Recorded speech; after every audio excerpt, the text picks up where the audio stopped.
Hi, ನಾನು Sandeep from tech in Kannada. ನಿಮಗೆ ಒಂದು ವಿಡಿಯೋ ನಿಮಗೆ ಗೊತ್ತಿರಬಹುದು, ಒಂದು ಸ್ಯಾಮ್ಸಂಗ್ ಗ್ಯಾಲಕ್ಸಿ A50s ಇವತ್ತು ಲಾಂಚ್ ಆಗ್ತಿರುವಂಥದ್ದು. ಈಗಾಗಲೇ ಈ ಒಂದು ಫೋನ್ ನನಗೆ ಕಳಿಸ್ಕೊಟ್ಟಿದ್ದಾರೆ ಸ್ಯಾಮ್ಸಂಗ್ ಅವರು.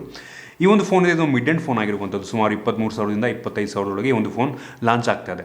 ಅದರಿಂದ ಈ ಒಂದು ಫೋನ್ ನಾನು ಅನ್ಬಾಕ್ಸ್ ಮಾಡಿ ಕಂಪ್ಲೀಟಾಗಿ ರಿವ್ಯೂ ಮಾಡ್ತಾ ಇದ್ದೀನಿ. ಏನು ಚೆನ್ನಾಗಿದೆ, ಏನು ಚೆನ್ನಾಗಿಲ್ಲ, ಇದ್ರ ಬಗ್ಗೆ ಕಂಪ್ಲೀಟ್ ಡೀಟೇಲ್ ನಾನು ನಿಮಗೆ ತಿಳಿಸ್ಕೊಡ್ತೀನಿ. ಅದಕ್ಕಿಂತ ಮುಂಚೆ ನೀವು ನಮ್ಮ ಟೆಕ್ ಇನ್ ಕನ್ನಡ ಯೂಟ್ಯೂಬ್ ಚಾನಲ್ಗೆ ಸಬ್ಸ್ಕ್ರೈಬ್ ಮಾಡ್ಕೊಂಡಿಲ್ಲ ಅಂತಂದರೆ ಈಗಲೇ ಸಬ್ಸ್ಕ್ರೈಬ್ ಮಾಡ್ಕೊಳ್ಳಿ ಮತ್ತು ಬೆಲ್ ಐಕನ್ ಕೂಡ ಕ್ಲಿಕ್ ಮಾಡಿ. ಮತ್ತು ನಮ್ಮ ಇನ್ಸ್ಟಾಗ್ರಾಮ್, ಫೇಸ್ಬುಕ್ ಪೇಜ್ ಎಲ್ಲ ಲಿಂಕ್ ಡಿಸ್ಕ್ರಿಪ್ಷನ್ ಇದೆ, ಫಾಲೋ ಮಾಡ್ಬೋದು ಈಗಲೇ. ಈ ಒಂದು ಸ್ಯಾಮ್ಸಂಗ್ ಗ್ಯಾಲಕ್ಸಿ A ಸೀರೀಸ್ ಫೋನ್ಗಳು ಏನಿದೆ, ಇದು ತುಂಬ ಜನ ಬೈ ಮಾಡುವಂಥ ಫೋನ್ ಆಗಿರುವಂಥದ್ದು. ಸ್ಯಾಮ್ಸಂಗಲ್ಲಿ ತುಂಬ ಎಕ್ಸ್ಪೆಕ್ಟ್ ಮಾಡ್ತಾರೆ ಜನಗಳು. ಸೊ ಈ ಒಂದು ಸ್ಯಾಮ್ಸಂಗ್ ಗ್ಯಾಲಕ್ಸಿ A50s ಎಲ್ಲ ಅಂತ ಒಂದು ಸ್ಪೆಷಲ್ ಫೀಚರ್ ಏನಪ್ಪ ಇದೆ, ಇದ್ರ ಬಗ್ಗೆ ಕಂಪ್ಲೀಟ್ ಡೀಟೇಲ್ ನಾನು ತಿಳಿಸ್ಕೊಡ್ತೀನಿ.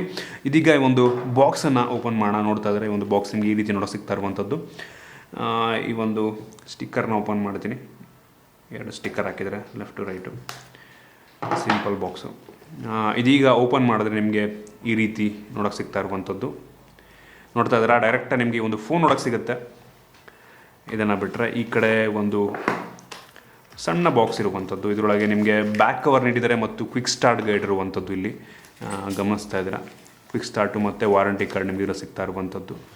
ಇದನ್ನು ಆಮೇಲೆ ಇಲ್ಲಿ ನಿಮಗೆ ಸಿಮ್ ಎಜೆಕ್ಟರ್ ಟೂಲ್ಸ್ ಇದರೊಳಗೆ ಇರುವಂಥದ್ದು. ಇದನ್ನು ಬಿಟ್ಟರೆ ಮೇಲೆ ಬೇರೆ ಏನೇನು ಇರೋದಿಲ್ಲ. ಇದಾದ ನಂತರ ಡೈರೆಕ್ಟಾಗಿ ಒಂದು ಫೋನ್ ನಿಮಗೆ ನೋಡೋ ಸಿಗ್ತಾ ಇರುವಂಥದ್ದು. ಇಲ್ಲಿ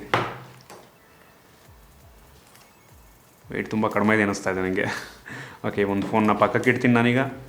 ಅದನ್ನು ಬಿಟ್ಟರೆ ಬೇರೆ ಏನಾದ್ರು ಚೆಕ್ ಮಾಡಿದ್ರೆ ನೋಡ್ತಾ ಇದ್ದಾರೆ, ನಿಮಗೆ ಒಂದು ಚಾರ್ಜಿಂಗ್ ಅಡಾಪ್ಟರ್ ನೀಡಿದರೆ. ಇದೊಂದು 15 ವ್ಯಾಟ್ ಫಾಸ್ಟ್ ಚಾರ್ಜಿಂಗ್ ಅಡಾಪ್ಟರ್ ಆಗಿರುವಂಥದ್ದು. ನೋಡ್ತಾ ಇದ್ದಾರೆ, 15 ವ್ಯಾಟ್ನ ಫಾಸ್ಟ್ ಚಾರ್ಜಿಂಗ್ ಅಡಾಪ್ಟರ್ ನಿಮಗೆ ನೀಡಿದ್ದಾರೆ. ಇದನ್ನು ಬಿಟ್ಟರೆ ನಿಮಗೆ ಒಂದು ನಾರ್ಮಲ್ ಒಂದು ಬೇಸಿಕ್ ಇಯರ್ಫೋನು. ಕ್ವಾಲಿಟಿ ಏನೋ ಸುಮಾರಾಗಿದೆ ಅಂತ ಅನಿಸುತ್ತೆ. ಇಯರ್ಬಡ್ಸ್ ಏನೂ ಇಲ್ಲ ಅದಕ್ಕೆ. ನಾರ್ಮಲ್ ಹಳೆ ಕಾಲದಲ್ಲಿ ಬರ್ತಿತ್ತು ನೋಡಿ, ಆ ರೀತಿ ಒಂದು ಹೆಡ್ಫೋನ್ ಆಗಿರುವಂಥದ್ದು. ಇನ್ನು ನಿಮಗೆ ಇದರಲ್ಲಿ ಡಾಟಾ ಕೇಬಲ್ ಇಟ್ಟಿದ್ದಾರೆ, USB Type-C data cable. Usually ಸ್ಯಾಮ್ಸಂಗಿನ ಕೇಬಲ್ಗಳೆಲ್ಲ ಸಣ್ಣ ಇರುತ್ತೆ, ಇದು ಕೂಡ ತುಂಬ ಲೆಂತಿ ಇಲ್ಲ, ಸಣ್ಣದೇನೆ. ಸೊ ಇದಿಷ್ಟು ಬಿಟ್ಟರೆ ಬೇರೆ ಬಾಕ್ಸಲ್ಲಿ ಏನೂ ಇರೋದಿಲ್ಲ. ಈ ಒಂದು ಬಾಕ್ಸನ್ನು ಸಾಪಕ್ಕೆ ಇಡ್ತೀನಿ. ಡೈರೆಕ್ಟ್ ನಿಮಗೆ ಒಂದು ಫೋನ್ ಒಂಥರ ಹಂಗೆ ಹೊಳಿತಾ ಇದೆ. ಒಂದು ಕವರ್ನ ಓಪನ್ ಮಾಡ್ತೀನಿ ನಾನೀಗ. ನೋಡ್ಬೋದು, ಸೇಮ್ ನಿಮಗೇನು ಟೆಕ್ಸ್ಚರ್ ಇದೆಲ್ಲ ಸೇಮ್ ಈ ಒಂದು A50ಯಲ್ಲಿ ಯಾವ ರೀತಿ ಇತ್ತು ಅದೇ ಥರ ಟೆಕ್ಸ್ಚರು, ಬಟ್ ಡಿಸೈನ್ ಸ್ವಲ್ಪ ಡಿಫ್ರೆಂಟ್ ಇದೆ. ನೋಡ್ತಾ ಇದ್ದೀರಾ. ಇನ್ನೂ ಒಂದು ಫೋನ್ ಡಿಸೈನ್ ಮತ್ತು ಬಿಲ್ಡ್ ಕ್ವಾಲಿಟಿ ಬಗ್ಗೆ ಮಾತನಾಡಬೇಕು ಅಂದರೆ, ಡಿಸೈನ್ ಅಂತೂ ಕ್ರೇಜಿ ಆಗಿದೆ ಅಂತ ಹೇಳಕ್ಕೆ ಇಷ್ಟಪಡ್ತೀನಿ. ವೆಯ್ಟ್ ತುಂಬ ಕಡಿಮೆ ಇದೆ. ಒಂದು ರೀತಿ ಪ್ರೀಮಿಯಂ ಲುಕ್ ನಿಮ್ಗೆ ಸಿಗ್ತಾ ಇರುವಂಥದ್ದು. ಈ ಒಂದು ಫೋನ್ ಬ್ಯಾಕ್ ನೋಡ್ತಾ ಇದ್ದಾರೆ, ಒಂದು ರೀತಿ ಗ್ಲಾಸ್ ಫಿನಿಶ್ ನಿಮ್ಗೆ ನೋಡೋಕೆ ಸಿಗ್ತಾ ಇರುವಂಥದ್ದು. ಪ್ಲಾಸ್ಟಿಕ್ ಬ್ಯಾಕ್ ಇದು. ಟೆಕ್ಸ್ಚರ್ ಅಂತೂ ಕ್ರೀಸ್ ಆಗಿದೆ, ಒಂಥರ ಮಿರರ್ ಥರ ಟೆಕ್ಸ್ಚರ್ ಇರುವಂಥದ್ದು. ಸೊ ರೈನ್ಬೋ ಎಫೆಕ್ಟ್ ನಿಮಗೆ ಸಿಗ್ತಾ ಇದೆ. ನಿಮ್ಗೆ ಹಿಂದ್ಗಡೆ ಅದನ್ನು ಬಿಟ್ಟರೆ ಟ್ರಿಪಲ್ ಕ್ಯಾಮ್ರಾ ಸೆಟಪ್ ಇರುವಂಥದ್ದು ಮತ್ತು LED ಫ್ಲಾಶ್ ಇರುವಂಥದ್ದು. ಫಿಂಗರ್ ಪ್ರಿಂಟ್ ಹಿಂದೆ ಇಲ್ಲ, ಅದರಿಂದ ನಮ್ಗೆ ಗೊತ್ತಾಗುತ್ತೆ ಈ ಒಂದು ಫೋನಲ್ಲಿ ಸ್ಕ್ರೀನ್ ಫಿಂಗರ್ ಪ್ರಿಂಟ್ ಇರುವಂಥದ್ದು. ಹೌದು, ಈ ಒಂದು ಫೋನಲ್ಲಿ ಈ ಒಂದು ಆಪ್ಟಿಕಲ್ ಸ್ಕ್ರೀನ್ ಫಿಂಗರ್ ಪ್ರಿಂಟ್ನ ನೀಡಲಾಗಿರುವಂಥದ್ದು. ಇನ್ನು ಫ್ರಂಟಿಗೆ ಬಂದರೆ ನೋಡ್ತಾ ಇದ್ದಾರೆ, ಒಂದು ಟಿಯರ್ ಡ್ರಾಪ್ ನಾಚ್ ನಿಮಗೆ ಸಿಗ್ತಾ ಇರುವಂಥದ್ದು. Full screen display. ಬೆಜಲ್ ಸ್ವಲ್ಪ ಕೆಳಗಡೆ ಸ್ವಲ್ಪ ಜಾಸ್ತಿ ಇದೆ ಅಂತ ನನಗೆ ಫೀಲ್ ಆಗ್ತಾ ಇರುವಂಥದ್ದು. ಇನ್ನೇ ಒಂದು ಫೋನ್ ಕೆಳಭಾಗದಲ್ಲಿ ಈ ಒಂದು USB Type-C ಸಿಗ್ತಾ ಇರುವಂಥದ್ದು. ಪ್ರೈಮರಿ ಮೈಕ್ರೋಫೋನ್, ಈ ಒಂದು 3.5 ಹೆಡ್ಫೋನ್ ಜಾಕು ಮತ್ತು ಸ್ಪೀಕರ್ ಕೆಳಗಡೆ ಇದ್ದರೆ ಈ ಒಂದು ಫೋನ್ನ ಬಲಭಾಗದಲ್ಲಿ ವಾಲ್ಯೂಮ್ ಬ್ರೇಕರ್ ಮತ್ತು ಪವರ್ ಬಟನ್ ಇರುವಂಥದ್ದು. ಇನ್ನು ಮೇಲ್ಗಡೆ ಬಂದರೆ ಈ ಒಂದು ಸೆಕೆಂಡ್ರಿ ನಾಯ್ಸ್ ಕ್ಯಾನ್ಸಲೇಷನ್ ಮೈಕ್ರೋಫೋನ್ ಸಿಗುತ್ತೆ. ಇನ್ನು ಎಡಭಾಗದಲ್ಲಿ ಈ ಒಂದು SD ಕಾರ್ಡು. ಮತ್ತು ಇನ್ನೊಂದೇನಪ್ಪ ಅಂದರೆ, ಈ ಒಂದು ಫೋನಲ್ಲಿ ಡೆಡಿಕೇಟೆಡ್ SD ಕಾರ್ಡ್ ಸ್ಲಾಟ್ ಇರುವಂಥದ್ದು. ಹೌದು, ಡೆಡಿಕೇಟೆಡ್ SD ಕಾರ್ಡು 2 ಸಿಮ್ಮನ್ನು ನಾವು ಇದಕ್ಕೆ ಹಾಕ್ಬೋದು ಅಂದರೆ ತುಂಬ ಒಳ್ಳೆಯ ವಿಷಯ ಅಂತ ಹೇಳಕ್ಕೆ ಇಷ್ಟಪಡ್ತೀನಿ. ಇನ್ನೂ ಒಂದು ಫೋನ್ ಇರುವಂಥ ಡಿಸ್ಪ್ಲೇ ಬಗ್ಗೆ ಮಾತಾಡಬೇಕು ಅಂದರೆ, ಒಂದು ಫೋನಲ್ಲಿ 6.4 ಇಂಚಿನ ಫುಲ್ HD+ ರೆಸಲ್ಯೂಷನ್ ಹೊಂದಿರುವಂಥ ಅಮೋಲ್ಡ್ ಡಿಸ್ಪ್ಲೇ ಇರುವಂಥದ್ದು. ಡಿಸ್ಪ್ಲೇ ಅಂತೂ ಸಖತ್ತಾಗಿದೆ. ಸ್ಯಾಮ್ಸಂಗ್ ಡಿಸ್ಪ್ಲೇ ಬಗ್ಗೆ ಮಾತನಾಡುವಾಗೆ ಇಲ್ಲ. ಸೊ ಸೂಪರ್ ಡಿಸ್ಪ್ಲೇ ಅಂತ ಹೇಳಕ್ಕೆ ಇಷ್ಟಪಡ್ತೀನಿ. ಈ ಒಂದು ಫೋನ್ ಏನಿದೆ, ಟೋಟಲ್ 2 ವೇರಿಯಂಟಲ್ಲಿ ಲಾಂಚ್ ಆಗ್ತಿರುವಂಥದ್ದು. ಒಂದು 128GB ಇಂಟರ್ನಲ್ ಮೆಮೊರಿ ಮತ್ತು 4GB RAM, ಮತ್ತು ಇನ್ನೊಂದು 128GB ಇಂಟರ್ನಲ್ ಮೆಮೊರಿ ಮತ್ತು 6GB RAM. 2 variant launch ಆಗ್ತಿರುವಂಥದ್ದು. ಇನ್ನೂ ಒಂದು ಫೋನ್ ಇರುವಂಥ ಪ್ರೋಸರ್ ಬಗ್ಗೆ ಮಾತಾಡಬೇಕು ಅಂದರೆ, ಒಂದು ಫೋನಲ್ಲಿ ಈ ಒಂದು Exynos ಪ್ರೋಸರ್ ಇರುವಂಥದ್ದು ಸ್ಯಾಮ್ಸಂಗ್ ಅವ್ರದೇ. ಈ ಒಂದು 9611 Exynos ಪ್ರೋಸೆಸರ್ ಇರುವಂಥದ್ದು. ಇದು ಎಷ್ಟು ಪವರ್ಫುಲ್ ಆಗಿದೆ ಅಂತ ನೀವು ಕೇಳ್ತಾ ಇದ್ದೀರಾ ಅಂತ ಅಂದರೆ, ಇದು ಒಂದು ರೀತಿ ಆಲ್ಮೋಸ್ಟ್ ಈಕ್ವಲೆಂಟ್ ಟು ಈ ಒಂದು ಸ್ನ್ಯಾಪ್ಡ್ರ್ಯಾಗನ್ 675 ಅಂತ ಹೇಳಕ್ಕೆ ಇಷ್ಟಪಡ್ತೀನಿ. ಸ್ನ್ಯಾಪ್ಡ್ರ್ಯಾಗನ್ 675ರಲ್ಲಿರುವಂಥ GPU ಅಂದರೆ ಗೇಮಿಂಗ್ ಪರ್ಫಾರ್ಮೆನ್ಸ್ಗಿಂತ ಸ್ವಲ್ಪ ಜಾಸ್ತಿ ಕೊಡುತ್ತೆ, CPU ಪರ್ಫಾರ್ಮೆನ್ಸ್ಗಿಂತ ಸ್ವಲ್ಪ ಕಡಿಮೆ ಕೊಡುತ್ತೆ. ಸೊ ಒಂದು ರೀತಿ ಆಲ್ಮೋಸ್ಟ್ ಈಕ್ವಲೆಂಟ್ ಟು 675, 660, 675 ಮಧ್ಯೆ ಬರುತ್ತೆ ಅಂತ ಹೇಳಕ್ಕೆ ಇಷ್ಟಪಡ್ತೀನಿ ಒಂದು ರೀತಿ. ಸೊ ಓಕೆ ಪ್ರೋಸೆಸರ್ ಆಯಿತಾ, ಹೆವಿ ಪವರ್ಫುಲ್ ಪ್ರೋಸೆಸರ್ ಅಂತ ಅನ್ನೋದು. ಇದೇ ಪರ್ಫಾರ್ಮೆನ್ಸ್ ಕೊಡುವಂಥ ಫೋನ್ಗಳು ಇನ್ನೂ ಕಡಿಮೆ ಬೆಲೆಗೆ ಸಿಗುತ್ತೆ.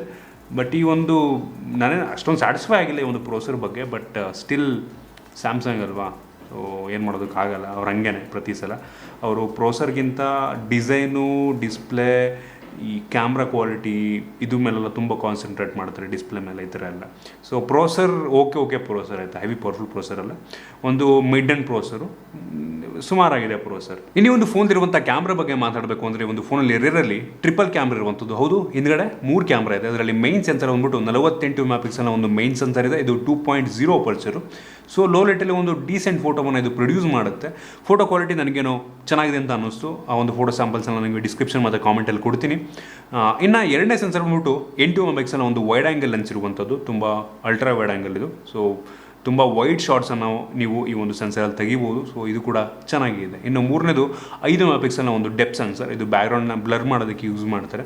ಸೊ ನೀವು ಸ್ಯಾಂಪಲ್ಸ್ ಎಲ್ಲ ನಾನು ಆಗಲೇ ಹೇಳಿದ ರೀತಿ ನನ್ನ ವೆಬ್ಸೈಟಲ್ಲಿ ಲಿಂಕ್ ಕೊಡ್ತೀನಿ, ಅದರಲ್ಲಿ ನೋಡ್ಕೊಬೋದು ನೀವು. ಇನ್ನು ಫ್ರಂಟ್ ಕ್ಯಾಮ್ರಾ ಬಂದರೆ ಒಂದು ಫೋನಲ್ಲಿ 32 ಮೆಗಾಪಿಕ್ಸೆಲ್ನ ಕ್ಯಾಮ್ರಾ ಇರುವಂಥದ್ದು, ತುಂಬ ಒಳ್ಳೆ ಫೋಟೋವನ್ನು ಪ್ರೊಡ್ಯೂಸ್ ಮಾಡುತ್ತೆ. ಅದು ಕೂಡ ಸ್ಯಾಂಪಲ್ಸ್ ಇದೆ. ಸೊ ನನಗೇನೋ ಫೋಟೋ ನೀವು ಕ್ಯಾಮ್ರಾ ಬಗ್ಗೆ ಸೂಪರ್ ಆಗಿದೆ ಅಂತ ಹೇಳಕ್ಕೆ ಇಷ್ಟಪಡ್ತೀವಿ. ಒಂದು ಒಳ್ಳೆ ಫೋಟೋವನ್ನು ಪ್ರೊಡ್ಯೂಸ್ ಮಾಡಬಲ್ಲಂಥ ಕೆಪಾಸಿಟಿ ಈ ಒಂದು ಫೋನಿಗಿದೆ. ಸೊ ಅದರಲ್ಲಿ ಎರಡನೇ ಮಾತೆ ಎಲ್ಲ ಸ್ಯಾಂಪಲ್ಸ್ಗಳನ್ನ ಸಹ ನೀವು ನೋಡ್ಬೋದು. ಇದಾದ ನಂತರ ಈ ಒಂದು ಫೋನ್ ಇರುವಂಥ ಸೆಕ್ಯೂರಿಟಿ ಬಗ್ಗೆ ಮಾತಾಡಬೇಕು ಅಂತಂದರೆ, ಈ ಒಂದು ಫೋನಲ್ಲಿ ಫೇಸ್ ಅನ್ಲಾಕ್ ಸಹ ಇರುವಂಥದ್ದು ಮತ್ತು ಇನ್ಸ್ಕ್ರೀನ್ ಫಿಂಗರ್ ಪ್ರಿಂಟ್ ಎರಡೂ ಸಹ ಇದೆ. ಇನ್ಸ್ಕ್ರೀನ್ ಫಿಂಗರ್ ಪ್ರಿಂಟ್ ಒಂದು ಸುಮಾರು ಫಾಸ್ಟಾಗಿದೆ, ಫೇಸ್ ಅನ್ಲಾಕು ತುಂಬ ಫಾಸ್ಟಾಗಿ ವರ್ಕ್ ಆಗುತ್ತೆ. ಸೊ ಇದ್ರ ಬಗ್ಗೆ ಏನು ಕಂಪ್ಲೇಂಟ್ಸ್ ಇಲ್ಲ ನನಗೆ. ಇನ್ನು ನಂತರ ಈ ಒಂದು ಫೋನ್ ಇರುವಂಥ ಬ್ಯಾಟ್ರಿ ಬಗ್ಗೆ ಮಾತಾಡಬೇಕು ಅಂದರೆ, ಒಂದು ಫೋನಲ್ಲಿ 4000 mAh ಕೆಪಾಸಿಟಿ ಬ್ಯಾಟ್ರಿ ಇರುವಂಥದ್ದು ಪರವಾಗಿಲ್ಲ ಅನ್ಕೋತೀನಿ. 4000 mAh ಕೆಪಾಸಿಟಿ ತುಂಬ ಕಡಿಮೆ ಅಲ್ಲ, ತುಂಬ ಜಾಸ್ತಿನೂ ಅಲ್ಲ. ಸೊ ಅಮೋಲ್ಡ್ ಡಿಸ್ಪ್ಲೇ ಆಗಿರೋದ್ರಿಂದ ಅಷ್ಟೊಂದು ಬ್ಯಾಟ್ರಿ ಅವಶ್ಯಕತೆ ಇಲ್ಲ. ಸೊ 4000 ಓಕೆ ಅಂತ ನನಗೆ ಅನ್ಕೋತೀನಿ. ಇದರ ಜೊತೆಗೆ ಈ ಒಂದು ಬಾಕ್ಸ್ ಒಳಗೆ ಈ ಒಂದು 15 ವ್ಯಾಟ್ನ ಫಾಸ್ಟ್ ಚಾರ್ಜಿಂಗನ್ನು ಸಹ ನೀಡಿದರೆ ತುಂಬ ಒಳ್ಳೆಯ ವಿಷಯ ಅಂತ ಹೇಳಕ್ಕೆ ಇಷ್ಟಪಡ್ತೀನಿ. ನೀವು ಆದರೆ ಕೇಳ್ಬೋದು, ಈ ಒಂದು ಫೋನ್ ನಾನು ಪರ್ಚೇಸ್ ಮಾಡ್ಬೋದಾ ಈ ಒಂದು ಪ್ರೈಸ್ ರೇಂಜಿಗೆ ಅಂತ. ನಾನು ಹೇಳಿದ ರೀತಿ ಈ ಒಂದು ಬೆಲೆಯನ್ನು ಮಾತಾಡಿದ್ರೆ 23,000-25,000 ಅಂತ ಅಂದಿದ್ದೆ ನಾನು. ಈ ಒಂದು 4 GB ರ್ಯಾಮ್ ಮತ್ತು 128 GB ಇಂಟರ್ನಲ್ ಮೆಮೊರಿಗೆ ಈ ಒಂದು 23,000 ರೂಪಾಯಿ ಆಗುತ್ತೆ. ಅಂದರೆ 22,999, 23,000 ರೂಪಾಯಿ ಆಗುತ್ತೆ. ಅದೇ ನೀವೇನಾದರೂ 6 GB ರ್ಯಾಮ್ ಮತ್ತು 128 GB ಇಂಟರ್ನಲ್ ಮೆಮೊರಿ ಅಂತ ಫೋನ್ ತೊಗೋಬೇಕು ಅಂದರೆ 25,000, ಅಂದರೆ 24,999 ರೂಪಾಯಿ ಆಗುತ್ತೆ. ಸೊ ನೀವು ತೊಗೊಬೋದಾ ಅಂತ ಕೇಳ್ತಾ ಇದ್ದೀರಾ ಅಂತ ಅಂದರೆ, ನನಗನ್ಸುತ್ತೆ ನೀವಾದ್ರೆ ಸ್ಯಾಮ್ಸಂಗೇ ಬೇಕು ಅಂತ ಇದ್ದೀರಾ ಅಂತಂದರೆ ಈ ಒಂದು ಫೋನ್ ತೊಗೊಳ್ಳಿ, ಚೆನ್ನಾಗಿದೆ. ಪ್ರೋಸರ್ ಆಗಿ ಹೇಳಿದ ರೀತಿ ಒಂದು ಮಿಡ್ ಆ್ಯಂಡ್ ಪ್ರೋಸರು, ಬಟ್ ಈ ಬೆಲೆಗೆ ಇನ್ನೂ ಒಳ್ಳೆಯ ಫೋನ್ಗಳು ಬರುತ್ತೆ ಅಂತ ನನ್ನ ಒಂದು ಅಭಿಪ್ರಾಯ. ಇನ್ನೂ ಪವರ್ಫುಲ್ ಆಗಿರುವಂಥ ಫೋನ್ಗಳು ಬೇರೆ ಬ್ರ್ಯಾಂಡಲ್ಲಿ ನನ್ನ ಪ್ರಕಾರ ಬರುತ್ತೆ ಅಂತ ನನಗನ್ಸುತ್ತೆ. ಸೊ 24,000-25,000 ಸಾವಿರಕ್ಕೆ ನನಗೇನೋ ಸ್ಯಾಮ್ಸಂಗ್ ಫ್ಯಾನ್ ಆಗಿದೆ ಅಂದರೆ ಮಾತ್ರ ನಿಮ್ಗೆ ಸಜೆಸ್ಟ್ ಮಾಡ್ತೀನಿ ನಾನು. ಸೊ ಅದನ್ನು ಬಿಟ್ಟರೆ ಓವರ್ ಆಲ್ ಡಿಸೈನ್ ಪ್ರತಿಯೊಂದು ಚೆನ್ನಾಗಿದೆ. ನನಗೊಂದು ಪ್ರೋಸರ್ ಅಷ್ಟೇ, ಪ್ರೋಸರ್ ಒಂದು ಸ್ವಲ್ಪ ಪವರ್ಫುಲ್ ಆಗಿರುವಂಥ ಪ್ರೋಸರ್ ಕೊಟ್ಟಿದ್ರೆ ಇದು ಗ್ರೇಟ್ ಫೋನ್, ಹೆವಿ ಫೋನ್ ಆಗಿರ್ತಿತ್ತು. ಓವರ್ ಆಲ್ ಪ್ರತಿಯೊಂದು ಚೆನ್ನಾಗಿದೆ, ಪ್ರೋಸರ್ ಒಂದ್ಬಿಟ್ಟು. So processor mid end processor ಅಂತ ಅಂದರೆ ಆಗಲಿದ ರೀತಿ 675 ಈಕ್ವಲೆಂಟು. ಸೊ ಇದು ನನ್ನ ರಿವ್ಯೂ, ಆನೆಸ್ಟ್ ರಿವ್ಯೂ ಅಂತ ಹೇಳಕ್ಕೆ ಇಷ್ಟಪಡ್ತೀನಿ. ನಿಮಗೆ ಒಂದು ವಿಡಿಯೋ ಇಷ್ಟ ಆಗಿದೆ ಅಂತ ಅನ್ಕೋತೀನಿ. ಒಂದು ವಿಡಿಯೋ ಇಷ್ಟ ಆಗಿದ್ರೆ ದಯವಿಟ್ಟು ಲೈಕ್ ಮಾಡಿ, ಶೇರ್ ಮಾಡಿ. ಇದೇ ರೀತಿ ನಮ್ಮ ಬೇರೆ ವಿಡಿಯೋಗಳಿಗೆ ನಮ್ಮ ಟೆಕ್ ಇನ್ ಕನ್ನಡ ಸಬ್ಸ್ಕ್ರೈಬ್ ಮಾಡ್ಕೊಂಡಿಲ್ಲ ಅಂತಂದರೆ ಈಗಲೇ ಸಬ್ಸ್ಕ್ರೈಬ್ ಮಾಡ್ಕೊಳ್ಳಿ. ಬೆಲ್ ಐಕನ್ ಕೂಡ ಕ್ಲಿಕ್ ಮಾಡಿ. ಮತ್ತು ನಮ್ಮ Instagram, Facebook page link description follow ಮಾಡೋದಿಲ್ಲ. ಸಿಗೋಣ ಮುಂದೆ ವಿಡಿಯೋದಲ್ಲಿ.